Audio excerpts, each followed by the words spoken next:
It started the day the mailbox groaned under a stack of sympathy cards and bills. But this envelope, it wasn't like the others. It was beige, handwritten, no return address, just Emily's name, scrawled in shaky cursive.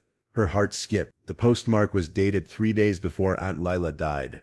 Emily hadn't seen Lila in over 6 years. Her mom called her unstable, unwell, someone who didn't deserve to be part of the family. The kind of woman you whisper about, never name aloud. But Emily remembered soft hugs, warm sweaters, and a voice that never lied to her. She waited until everyone went to bed. The house in Meadowridge was too quiet, its silence thicker than air. With a flashlight clenched between her teeth, Emily peeled the envelope open under her blanket like she was 12 again. Inside, a folded letter. No greeting, no dear, just lines of urgency. There are things you don't know. Ask your mother what happened on Hollow Bridge in two. Emily blinked. Hollow Bridge. She whispered it aloud. Nothing. No memory. No familiar ring. Just a chill that crawled up her spine. She reread the sentence 5 times, each word heavier than the last. There was more on the back. Your family lies well. I lied once. And it cost everything. But you still have a choice. The next morning, Emily asked. At the breakfast table casually. Hey Mom, do you know anything about Hollow Bridge? The room changed. Her mother's hand froze mid-air. Spoon inches from her cereal, eyes narrowed, calm but deadly. No. Where did you hear that? Emily shrugged. Nowhere. Just came up in something I read. Her mother smiled too wide, too quick. There's no such place, sweetheart. And that was that. End of discussion. But something shifted in that silence. Something inside Emily told her that lie wasn't just casual. It was loaded. That night, Emily opened the letter again. This time, she noticed a second folded paper hidden inside a Polaroid photo. 3 kids on a bridge. 2 of them she recognized. The third had a red X drawn over the face. Below the photo, scribbled in red ink. You were there too, Emmy. You just forgot. She dropped the photo. Her breathing grew shallow. How do you forget a bridge? How do you forget someone who disappeared? Outside, the wind howled through the trees like someone was calling her name. And in her mind, a question echoed. Who was the child with the red X? If Hollow Bridge doesn't exist, why is it in this photo? And why did my mom just burn an album labeled 2007 in the fireplace? Emily couldn't stop staring at the photo. The 3 children, the red X, the bridge. It was real. Had to be. And yet no one seemed to remember it. Not Google. Not the town library archives. Not even Meadowridge's crusty old street maps in the basement filing cabinets. She began to wonder, was it renamed, demolished, buried? The next morning, she tried again. Mom, did we ever go to a bridge when I was little, like on a trip or anything? Her mother's tone dropped like a falling knife.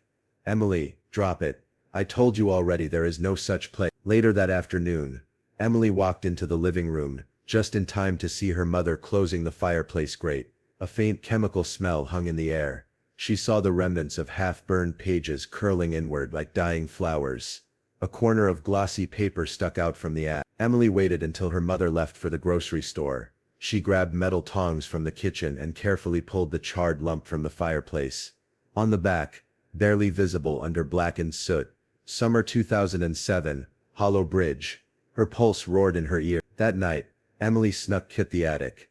Dust hung thick in the air, each breath gritty with the taste of old memories.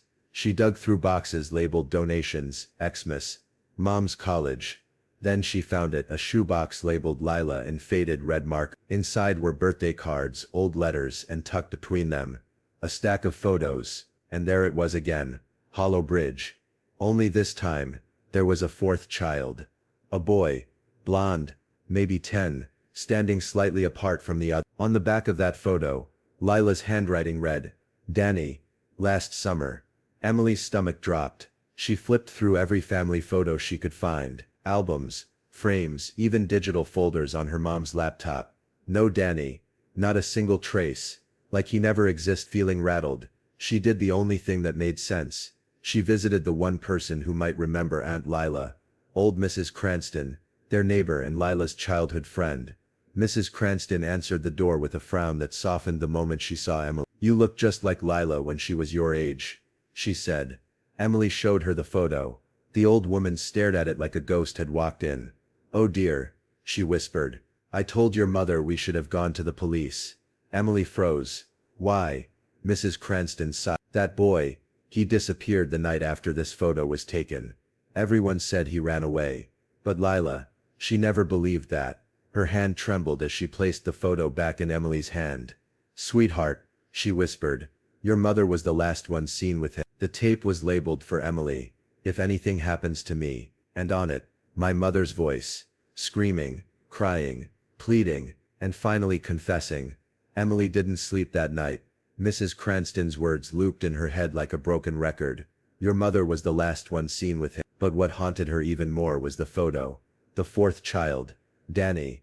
His expression blank, almost afraid. She couldn't shake the feeling that he had been trying to disappear. So Emily did what no rational 17-year-old should do. She went looking for hollow bricks. Using old property records and a bit of Reddit-level sleuthing, she discovered something chilling. Meadow Ridge Park, closed for renovation for over a decade, had once been a private trail system, and on one of those trails, a long demolished wooden bridge, now buried in overgrowth and silence. She snuck in just after sunrise. The park was dead quiet. Trees stood like sentries, tall and still. It took an hour of wandering before she found it. The remains of a rotting wooden structure, mostly collapsed into a shallow ravine.